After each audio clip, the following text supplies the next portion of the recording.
ఈ వీడియోలో మనం ఆలు ముద్దకూర ఎలా తయారు చేసుకోవాలో చూద్దాం.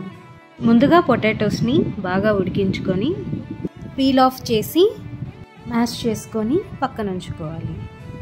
4 పచ్చిమిర్చి, 2 ఇంచుల అల్లాన్ని కోర్సుగా గ్రైండ్ చేసుకొని 2 మీడియం సైజు ఉల్లిపాయలను తరిగి పక్కన ఉంచుకోవాలి. ముందుగా స్టవ్ మీద పాన్ పెట్టుకొని తగినంత నూనె వేసి నూనె బాగా వేడయ్యాక 1/2 స్పూన్ ఆవాలు, 1/2 స్పూన్ జీలకర్ర వేసుకొని అవి కాస్త చిటపటమన్న తర్వాత కట్ చేసి పెట్టుకున్న ఆనియన్స్ని కూడా వేసి వేగనివ్వాలి. ఇప్పుడు ఇందులో కరివేపాకు, ముందుగా గ్రైండ్ చేసి పెట్టుకున్న అల్లం పచ్చిమిర్చి పేస్ట్ను కూడా వేసి పచ్చి వాసన పోయే వరకు బాగా వేగనివ్వాలి.